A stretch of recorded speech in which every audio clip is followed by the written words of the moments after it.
Swayam Prabha. Digital India. Educated India.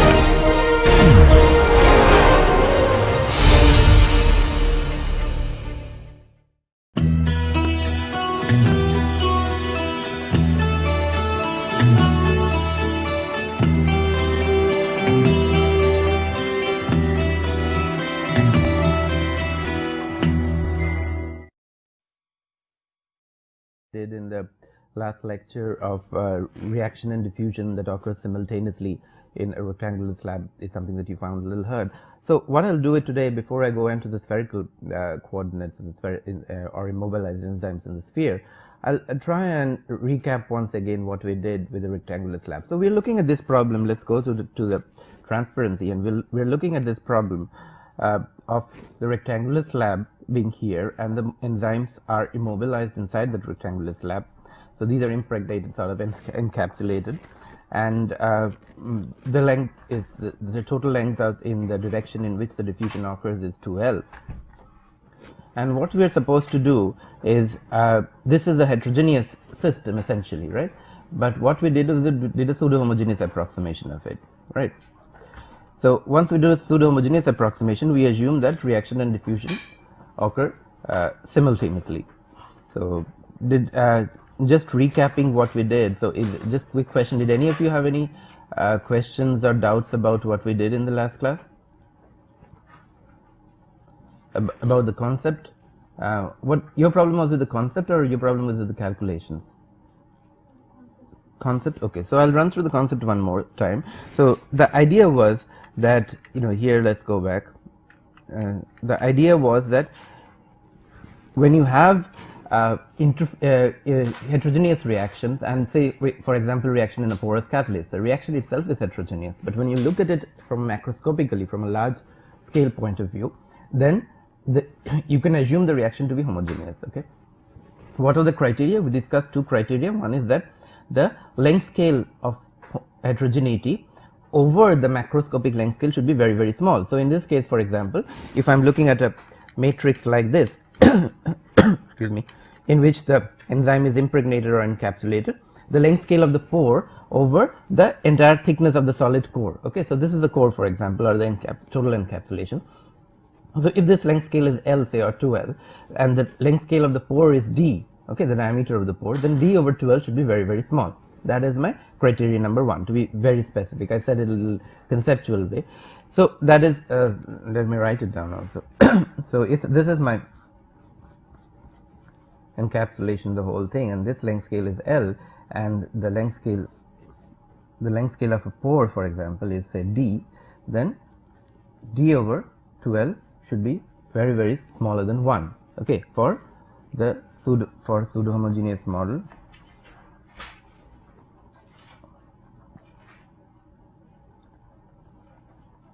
To be valid. And what was the other condition we said? Yeah, so concentration CS minimum over CS maximum should be of the order 1. Okay, so there shouldn't be a large difference in variation between the maximum and the minimum concentration, because see, the whole idea is that averaging. What you're doing here is averaging. Now, what does average of any population signify? It means that somewhere, you're trying to have a sense of the total population by looking at the average. Now, if you have 3 people over there or 4 people over there, and so when you're taking an average out of 4 people, out of which the ages of 2 of them are, say, 5 and 6 years old, and the other 2 ages are 60 and 70, or 65 and 70, then you get an average of whatever, 20 or whatever it is. It makes no sense, because it gives you no sense of the population, right? So that's the concept here, that the maximum over the minimum over maximum concentration should be of some order 1. It shouldn't be very small number. So once we are able to do that, then we can substitute. So what we do is we average out this thing. So here we have the reaction. Let's go back to the reaction. So here we have the reaction. So this is the RR that you see over here, is the reaction at the small scale, at the scale of the pore.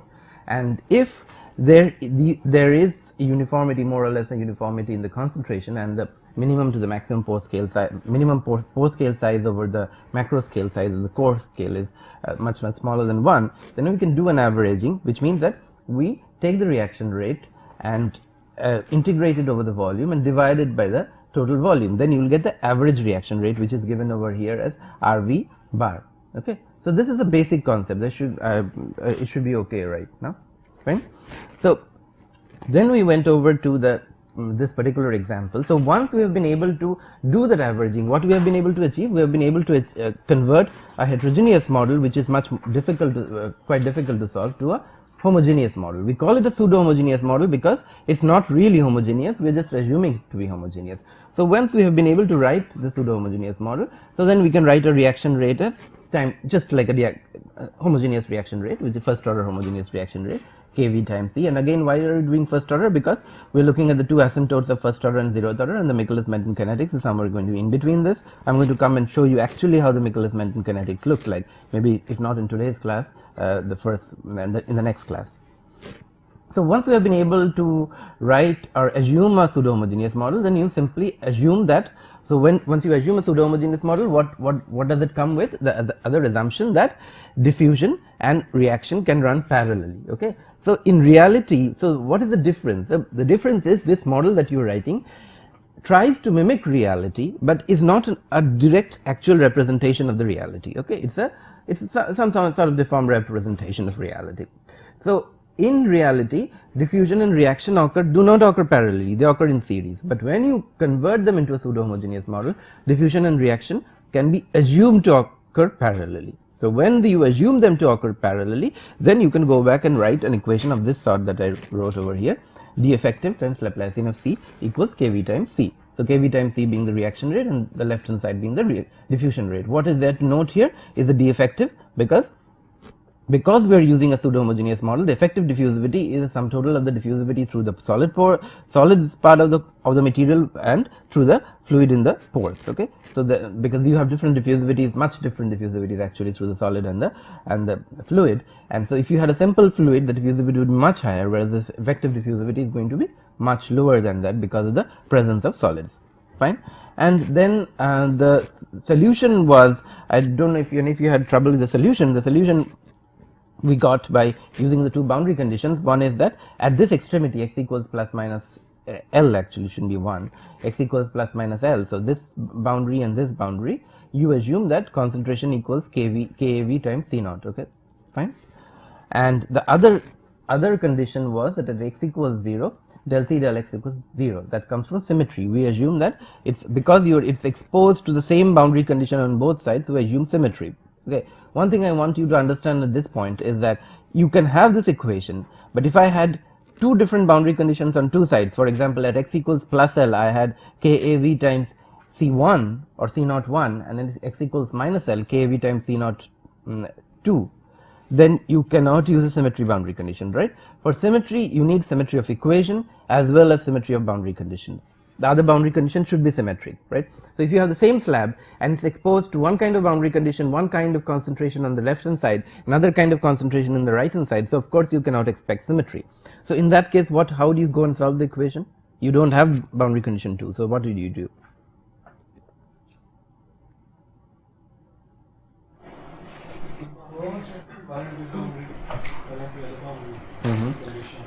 Yeah, so the only difference is here you are solving for half the slab. Okay, but there you're not going to solve it for half the slab, you're going to solve it for the full slab, and the boundary conditions would be on both sides. So you will use KAV C0 1 on one side and KAV C0 2 on the other side. So there's not going to be symmetry. So these are assumptions that you have to be careful about and shouldn't get too complacent about these things, because so I might give in the test, for example, I might give you the same problem with just two different boundary conditions on two sides, and do not assume symmetry. That will be very stupid of you to do. So just be careful about what kind of boundary conditions are being used.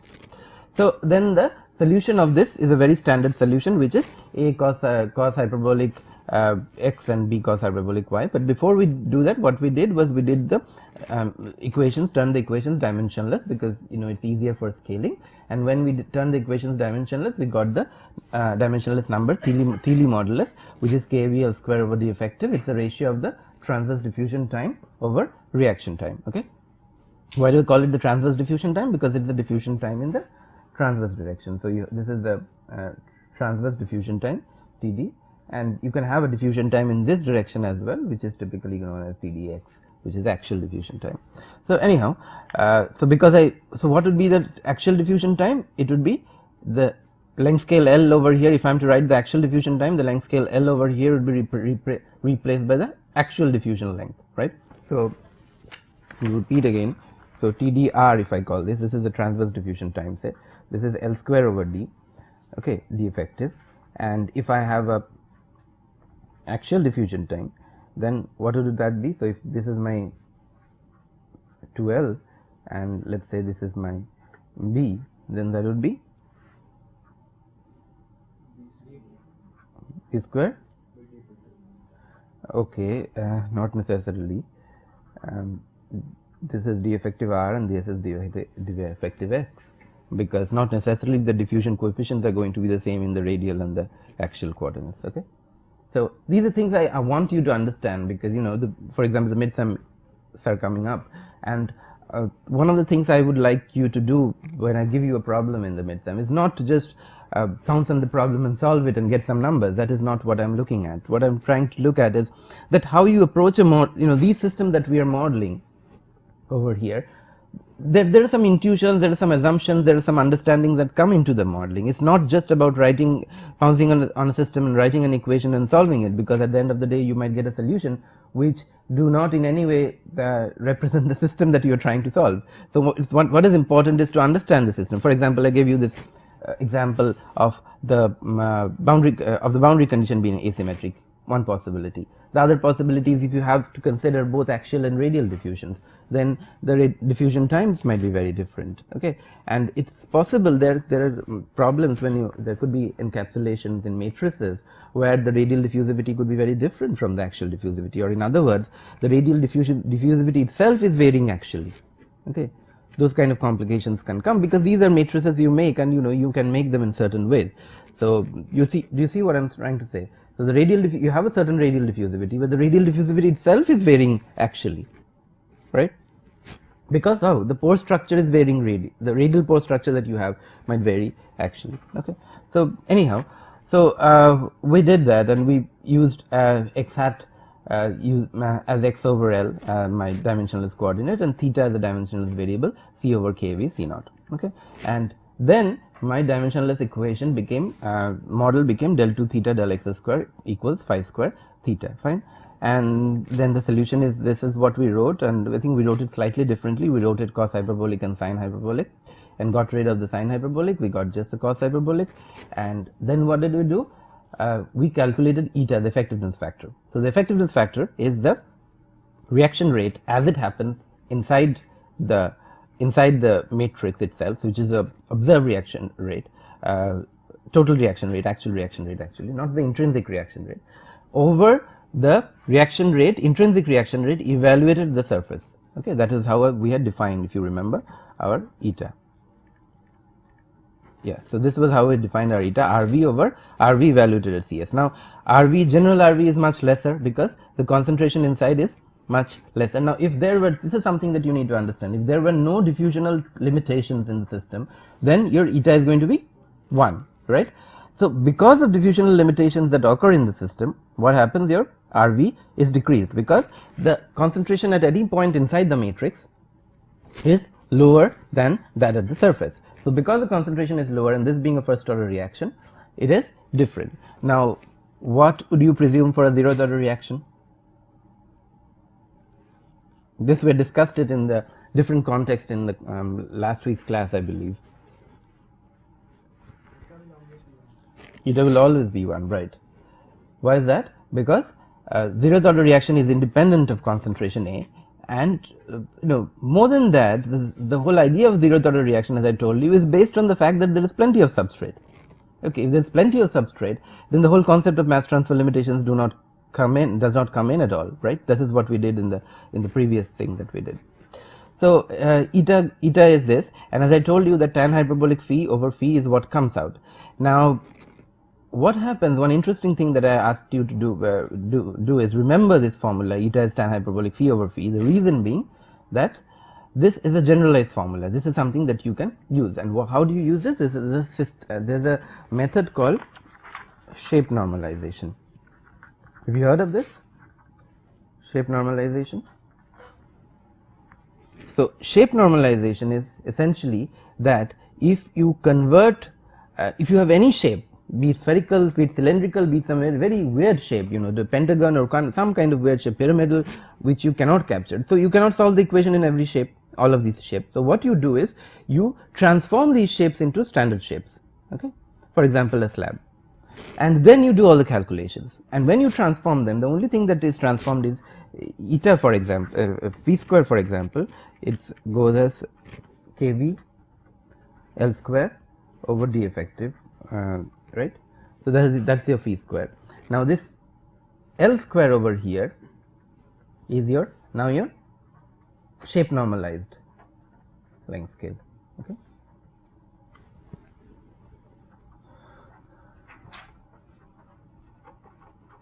You see what I'm saying? So this L square now, so in your definition of phi square, this is that right, Lisa? Do you see? So in the definition of L square, phi square, the L that you have, the length scale that you have, is now a shape normalized length scale, okay. So which, for example, I'll give you, next class itself I'll show you what it's r over 2 and r over 3 for cylinder and sphere, and so you can come up with what the shape normalized length scale is, and then you can, so what is the idea is that irrespective of what form you have, you can transform it into a slab, right. So is that a perfect answer? No, it's not a perfect answer, but the advantage is it's very close to the perfect answer. So if you say that your eta is tan hyperbolic phi over phi, and you define your phi this way in terms of the shape normalized value, and there is a mechanism for that, r over 2, r over 3 for different shapes, this how this L is going to vary is given. So what you can do, you can just use that value, shape normalized value of radius, and then use this formula. This is not going to be 100% perfect solution to your question, but you are 90-95% there in terms of your eta. So the advantage is that if you do not, for example, if you want to use it as a for a formula in something and you don't remember it, you can just remember this single formula and then rescale your phi based on that. Fine. So this is, I think, where we stopped, and then I gave you this example of this. Now, two things I asked you to do. One was to be able to solve in the cylindrical coordinate. So what is the solution of that in the cylindrical coordinate? I don't have, I think I have the pages over here. Yeah, I got the pages. So this is the Bessel function solution you have. All right. So this is one form, if I remember, this is one form. Or another form you can do also, if you have this r square del 2 c del r square plus r del c del r minus phi square r square c equals 0. So I can call my, say, y hat equals minus phi times r, okay. Then you can convert this to another form.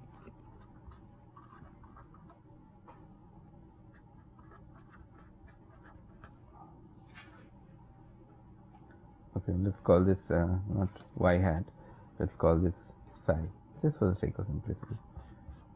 So then your psi square del 2c del psi square plus psi into psi plus psi square c equals 0. So if I keep this and this over here next to each other, both are Bessel functions. They're just two different Bessel functions of two different kinds. Okay. What is that? One is Bessel and one is modified Bessel. So you can use either form. So what would be the solution?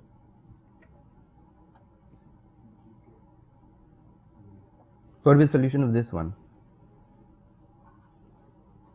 So C equals, yeah, J naught psi plus B. Huh? No. Why? So let's use up all the alphabets.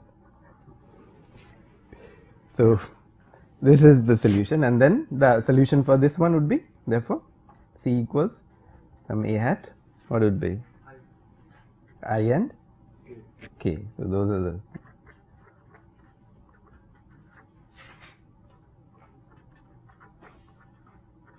Okay. So these two solutions are possible. So either you write it in this form or that form. So if it comes with a negative sign, then you have the I and K, and if it comes with the positive sign, then you have the J and Y. Okay, it doesn't matter, it's the same thing you get. Now what after this? You have to evaluate the constant. So out of the two, so these two are eigenfunctions. I hope you know that. So out of these two eigenfunctions, these two here and these two here, what will happen? Which one? Which one? The B, right? In both cases, the B and the B hat would be 0. Why is that? Finite value at r equals 0, psi equals 0. So the problem is that both these, say y naught and k naught, they go to infinity as so this is my psi or r, psi or y, say. So as psi or y go to 0, they go to infinity. So those two are not allowed. So you can only have your solution in terms of J naught and I naught, and then it's simple because all you need to do. So if you have your solution as C equals, say, A J naught psi, then the other solution, if I remember, you have at psi equals 1 or something, right? Psi equals 1 is the other concentration that is given. Let's look at the screen. Yeah. No, not this. Yeah, so we are looking. Yeah, so this is the same kind of thing. So the concentration at psi equals 1 says some C naught. Okay, C equals C naught. Fine. So then you have, it's pretty straightforward. So A J naught 1. So you can just put in over there, and A would be equals C naught over J naught, something like this. It may not be psi over here. It may be psi may not be 1 over here. So even if it's psi is at psi equals any value, you can put that value over here. So if psi equals psi naught, then you put psi equals psi naught over here. So very straightforward. Then you essentially your final solution is C naught J naught psi over J naught psi naught. Okay. So this is the cylindrical coordinate. Now the other question we had was with the spherical coordinate. What is it? This is the solution equation. So I asked you to solve it. So what is the solution? So my equation is d effective r square ddr of r square del c del r equals kvc, and my boundary conditions are r equals d 0, del c del r equals 0,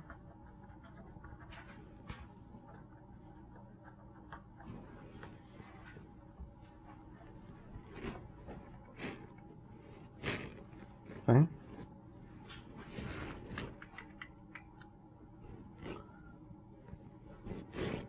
So what do you do over here now? C? C times? C by r equals y. Now it should be, yeah, fine. So that, so then what? What does it change to? You have done it or not done it?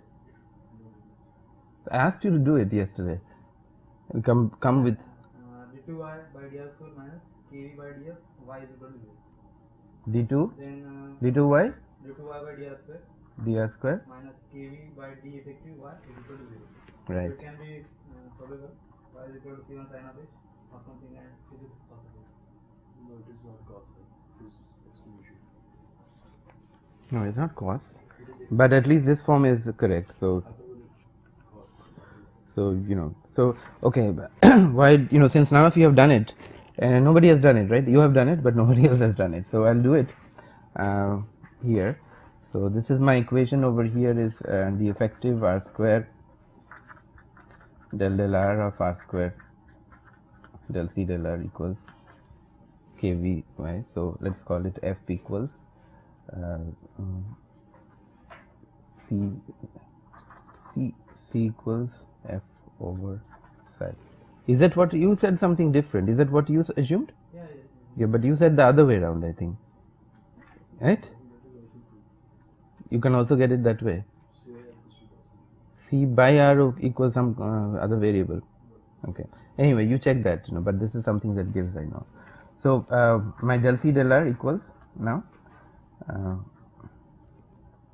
minus f over psi square plus 1 over psi del f del R, or I mean I want to use say psi over here. So if I am correcting this, or let me just use another page. So 1 over, my equation that I am now trying to solve is 1 over psi square del psi of psi square del C del psi equals phi square times C. Okay, that's what I am trying to say, solve. And my boundary conditions are psi equals 0, del C del psi equals 0, and psi equals 1, C equals some kVc naught. Okay, these are, what are these in these equations? These are in dimensionless form, right? So we started with the dimensional form, we converted it to dimensionless form, and my phi square in this case is going to be what? kV times big R square over d effective, right? So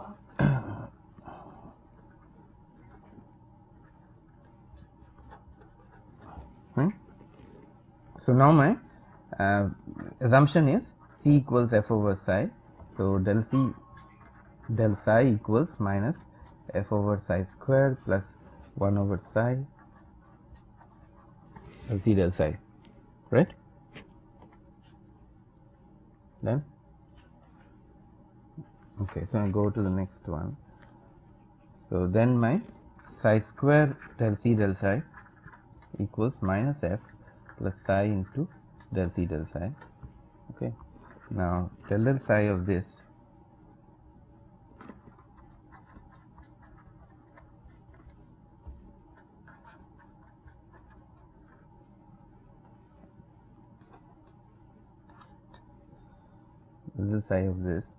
is this plus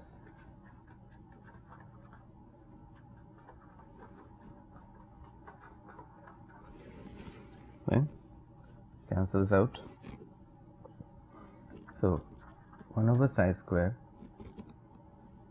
del psi of psi square del C del psi equals 1 over psi times del 2f del psi square, right?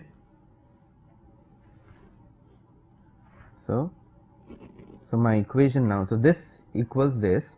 Now this is equivalent to phi square of C, phi square times C, right? So what I get is 1 over psi del 2f del psi square equals phi square times C is now f over psi. So done.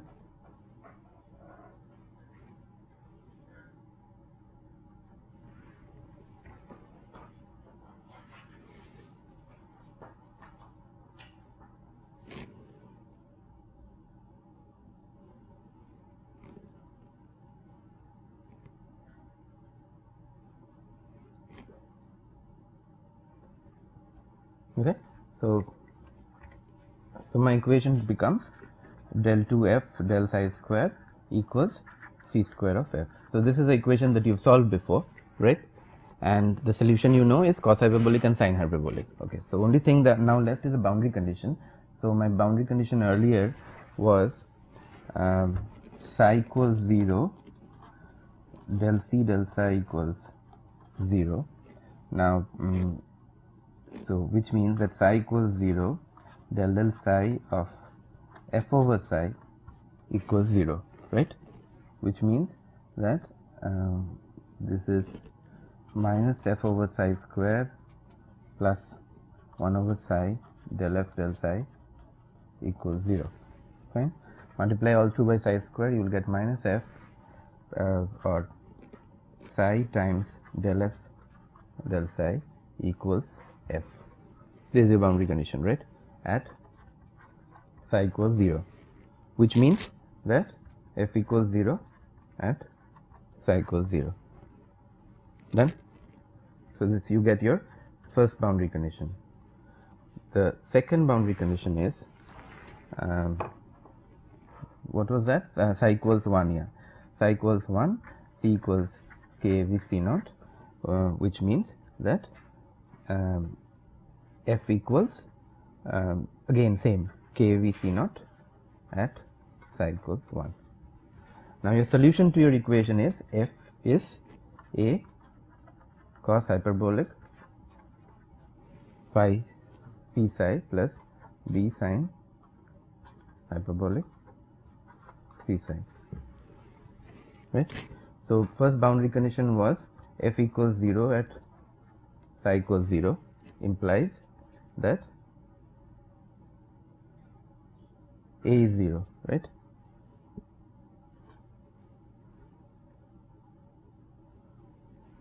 Then second boundary condition was this one, yeah.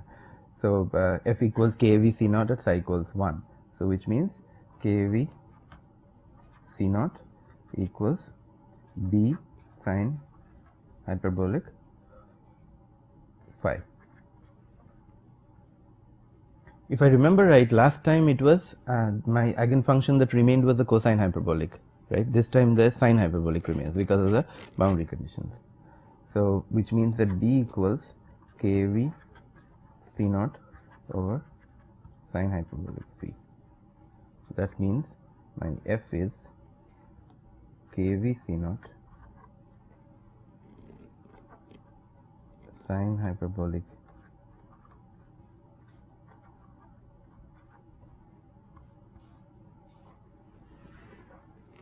So, this is my final form for f that we get. What is left now? We have to calculate what?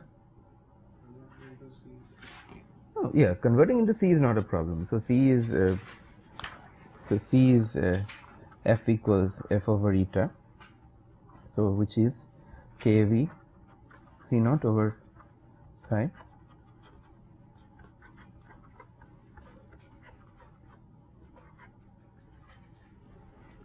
This is straightforward. No, but what is left is we have to calculate our eta, okay, which was C, what is my definition of eta going to be now?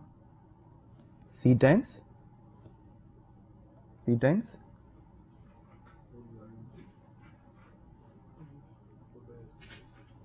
yeah, C times 4 pi r square or psi square, whatever, this side from 0 to 1 divided by psi going from C naught kV, right, and the kV cancels out both places, numerator and denominator, the kV will cancel out, clear, because eta is reaction rate evaluated overall divided by reaction rate evaluated surface. So, the kV is in the numerator and denominator, cancels out, this is what remains, okay. Now, this is the denominator is straightforward, but the numerator is slightly tedious. So, what I will do is I will just give you the solution to this. So, my eta after I do all this calculation comes out to be 3 over phi, actually it is here. So, yeah, so I do not need to write this. So, this is it is here. So, eta comes out to be 3 over phi 1 over tan hyperbolic phi minus 1 over phi, okay. So, what you see is that it essentially goes as cotan hyperbolic, the reason being that goes as cotan hyperbolic, the reason being that the eigenfunction is changed from cos to sine, right. So, so we now finish, we understand at least all the three how three different geometries how to do it, and as I said, so for you could be asked to do in any of these geometries using any of these boundary conditions. So, you should be prepared for that. So, A is the slab where the eigenvalues are. So, what are the eigenvalues for slab? Let us chart the eigenvalues. So, rectangular slab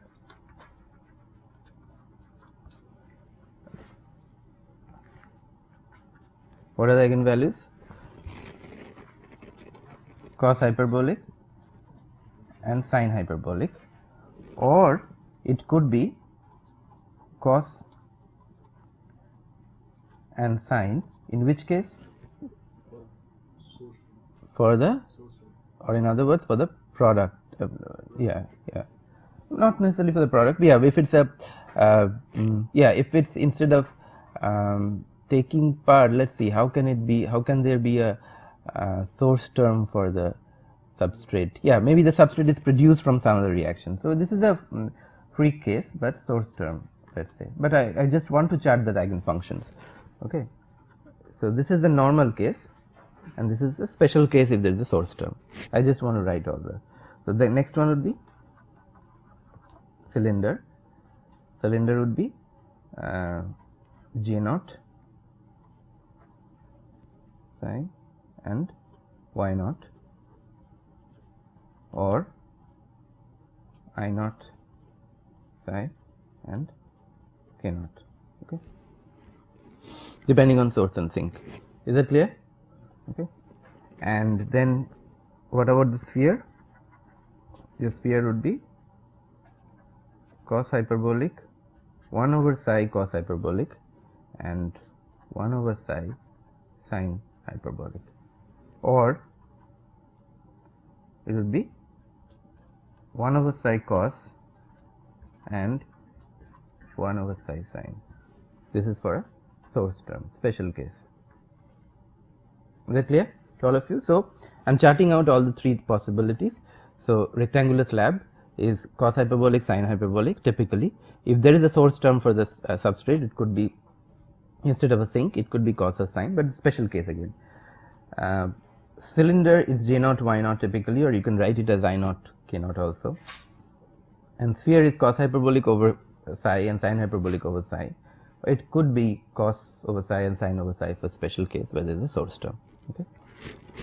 So let's now go on to the next. So is that clear? Is that clear to all of you? So okay. Next, now go on to the next issue that we are looking at, and let's look at the screen here.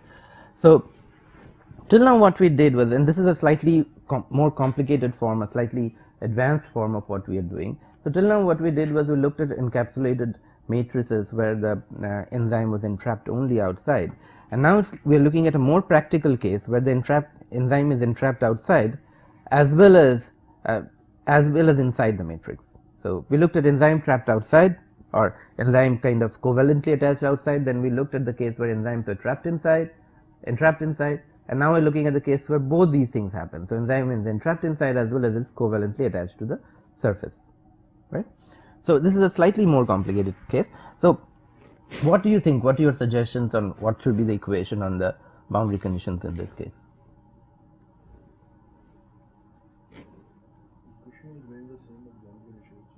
Right. Equations will remain the same. The reason being that if you remember what we did before was that this does not affect the, this only affects the boundary condition. The receptors on the surface only affects the boundary condition, does not affect the equation, right? And the equation inside the matrix remains the same because reaction is occurring only inside the matrix. So we are again back to the slab problem, and what you get is d effective del 2c del x square equals kV times c. And what are your boundary conditions now? The boundary is something CS. It will be Something CS, but we have to solve one different equation in the boundary layer. Yeah. So there is a boundary layer. That is the thing that you have to say. What you said is not correct, but the equation is not correct that you said, but the concept is correct that there is a boundary layer. So we have to account for that boundary layer and try and get the concentration across the boundary layer. And what was the mechanism that we followed in the previously? We used the concept of mass transfer coefficients, right? We use the concept of mass transfer coefficients to calculate what would be my difference across the boundary layer, right? So you do not essentially know what is your concentration exactly at the surface, but what you know is the concentration far outside the boundary layer, far from the surface, and you also know, if you know the mass transfer coefficient, you would know how much is the total driving force, okay, a total transfer, that would be the mass transfer coefficient times the outside concentration C naught minus C at the surface, right? Okay, so that would be my boundary condition. Let me show you and then it will be clearer to you. So this that you see over here on the right hand side, Kf C naught minus Cs. Forget this term over here. Don't worry about this term right now. So let's look at this term alone. C naught minus C. Okay, this is your total driving force, right? C naught minus C is the total driving force times the Kf, which is the mass transfer coefficient. That should be equal to the amount of flux that is coming in. Fine. Now what is this term doing over here? Because there are receptors on the surface. See, if the surface had no receptors and you just had a boundary layer, then this is what you have. But because there are receptors on the surface and there is a first order reaction going on the surface, you add that as well, because that is your consumption on the surface. So whatever is coming in substrate, okay, or in other words, whatever is coming in equals what reacts on the surface plus what goes in. So if you bring this to this side, for example, so then whatever is coming in is what reacts plus what goes in. Fine. Is it clear? Not clear. Not clear? Okay. So why don't you draw a picture and try and show? Okay. So this is my matrix. Okay. Now the receptors are on the surface and the receptors are inside as well. Fine. So if the receptors are inside, then I straightforward write D effective del 2C del x square equals KVC. So this is for the inside. So governing equation for inside the matrix. Is that clear up to that point? Now the boundary conditions. The first boundary condition is at this point, x equals L, let's say. So what is happening over here is that if you are, so D effective times del C del x at x equals L should be equal to Kf C minus C naught, right? C minus C naught. So this is, nothing is happening, or in other words, you can just write it like this: D effective times del C del x, x equals L equals Kf C naught minus C. That's how people write it, because you know C naught is typically larger than C. So this is what you have. Is there any problem with this? No, absolutely not. Okay. Now what happens, because the reaction occurs on the surface, okay, so what is coming in does not all of it does not go in. A part of it is actually reacting on the surface, okay. And how do you incorporate that? So take that out, what is reacting on the surface, which is the Ks, surface reaction rate, times C at x equals L. Okay, is it clear now? So this is without what is happening on the surface. So this part, let's put this over here. So what is coming in? What is coming in here through mass transfer is equals what is going out. But that's not the reality. In this case, there are receptors on the surface, and a part of what is coming in is actually reacting with what is there on the surface. So you have to take that out. So what is coming in minus what reacts on the surface is what is allowed to go into the matrix. Okay. Okay.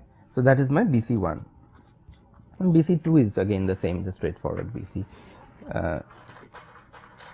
which is x equals 0, del C del x is 0. The reason being that again there is symmetry. So all around you assume the same boundary condition. So all you need to do is go ahead and solve it, but before we do that, we're going to make this equation dimensionless. Okay. So we have to write the equation in dimensionless forms, and we have to define some dimensionless variables. And can you tell me that last time we had one dimensionless number, right? Two dimensionless variables, which are x and theta, and one dimensionless number, which was the Seeley modulus. In addition, do we have another dimensionless number this time? Yes, we have. And why do we have another dimensionless number?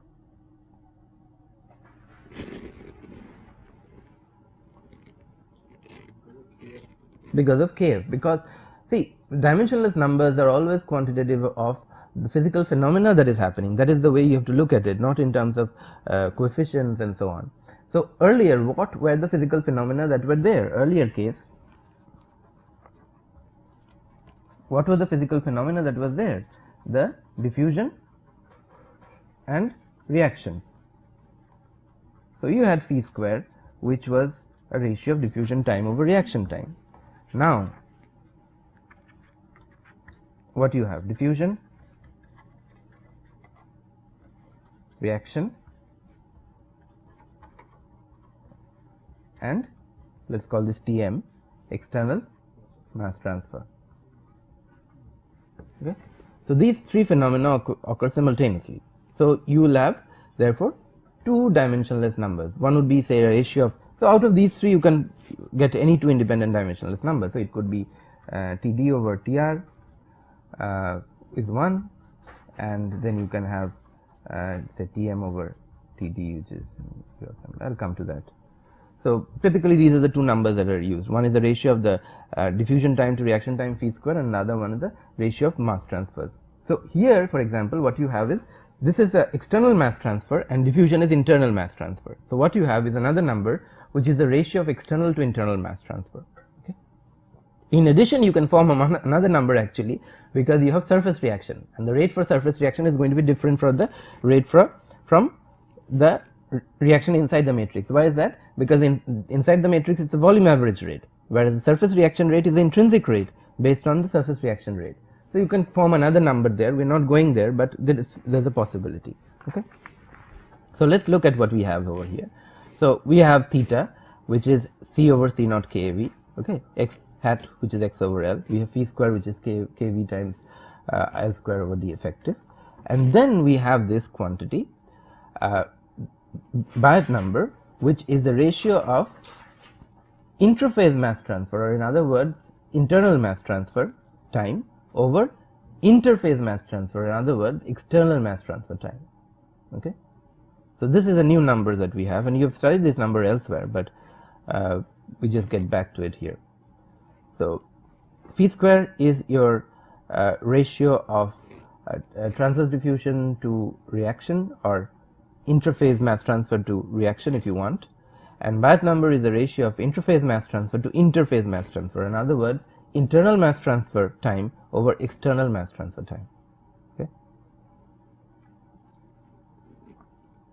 So, if your internal mass transfer is very slow, then as compared to external mass transfer, which is typically the case actually, then what will happen, Biot number is much greater than 1, and if your external mass transfer is very slow as compared to internal mass transfer, does not happen typically, then your Biot number is much smaller than 1. Okay. And so, you have three different competing phenomena that are occurring over here, and the surface reaction we are not considering here because it's only few receptors are engaged at the surface, and the major reaction is occurring at the inside. So, you have the ratios of these three numbers. So, let me simplify for you, phi square equals Td over Tr, which is internal mass transfer over reaction, and Biot number is Td over Tm, which is internal mass transfer over reaction. Okay. So, which means that phi square over Biot number would give you the ratio of, it is not reaction, this is external mass transfer, give you the ratio of external mass transfer over reaction. Clear? That's clear to everybody? Okay. I am not, we are again running short of time today. So, so I'll go through this quickly a little bit, and then one of the things I want you to do is actually go and look up your notes. So, if there are problems, I'll explain at the beginning of the next class like I did today, but I do want you to go back to your notes and have a look at it. So, when I write in terms of these two dimensionless variables and these two dimensionless numbers, my equation that I had before comes out to be the same, del 2 theta del x hat square equals phi square times theta. Boundary condition is x hat equals 0, del theta del x 0, and this boundary condition over here is x equals plus minus 1 del theta del x hat equals Biot number times 1 minus theta. Okay. Okay, who will tell me? Krishna Pratap, you will tell me that is the boundary condition, second boundary condition, completely correct?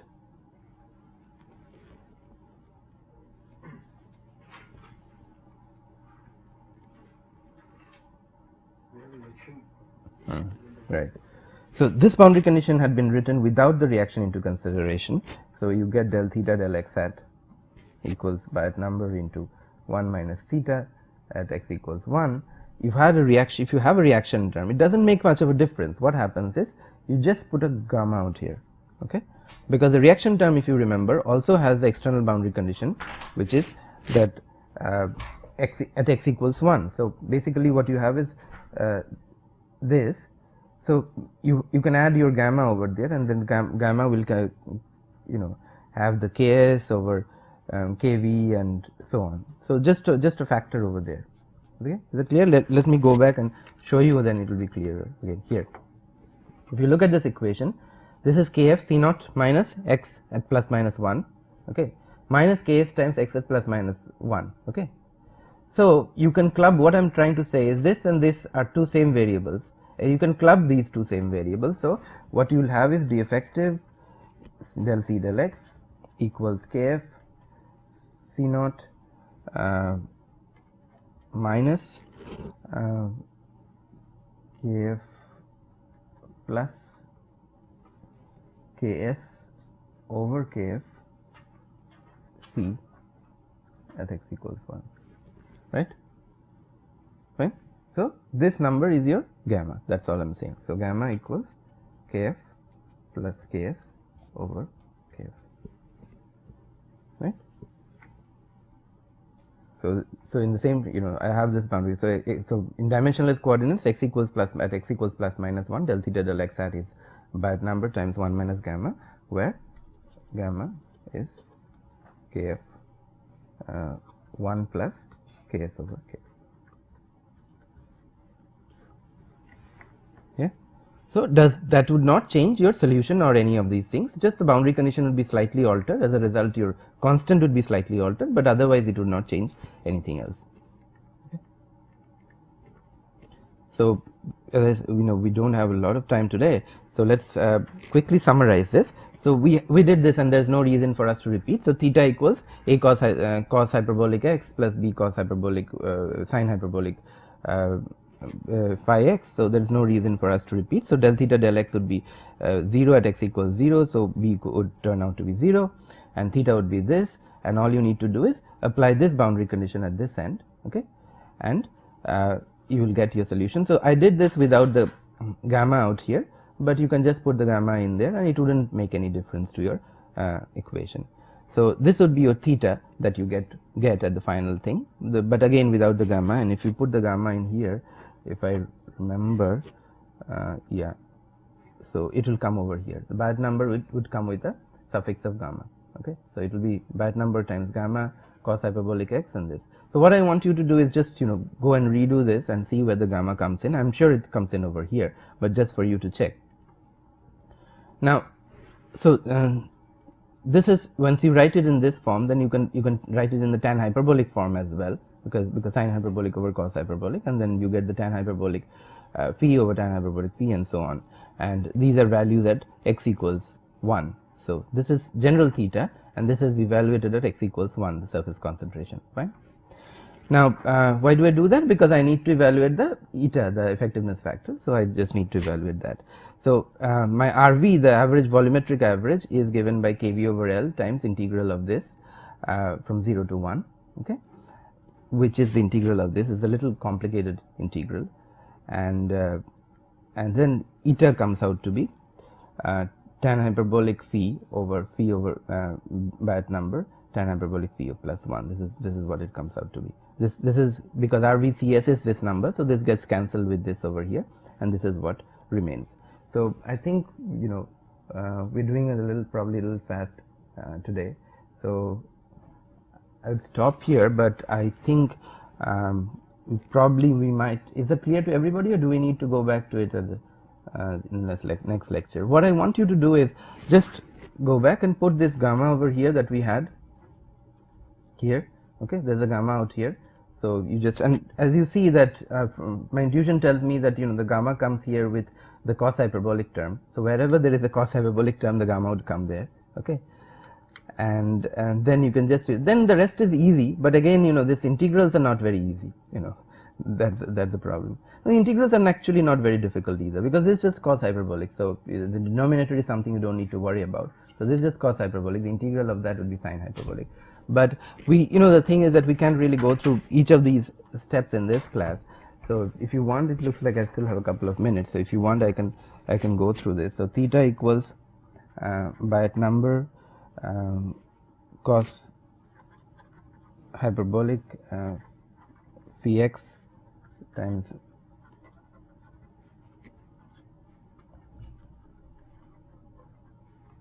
phi. I guess the gamma would come here, okay, here and here, okay. That's my guess. So if you do that, then integral of theta dx hat would be simply Biot number gamma over this entire denominator. I'm not writing it because of lack of time. Integral of cos hyperbolic dx dx hat from 0 to 1. Okay, so which would be this whole thing in square brackets over 1 over phi sine hyperbolic phi once you put the integrals out there, right? So so what you get is your eta comes out to be tan hyperbolic, because the sine hyperbolic and the cos hyperbolic you can take there as a denominator, tan hyperbolic phi over, because there's a phi out here, so that would come, okay. So phi times phi over Biot number tan hyperbolic phi plus 1. Okay. So what I want you to do is, as homework today, is to go and add the gamma and go through these steps, because unless you go through these steps yourself, this is not something that you will take away from the class. So just go through these steps, because as I said, in the test, for example, you might have to do all these calculations very quickly within a short period of time, and there is only one way of being able to do that, which is do them yourself. So I want you to go through these steps, and if there are problems, I'll recap that in the first 5 minutes of the next class. Otherwise, I'll start with something else. Okay, so I'll stop here. Thanks.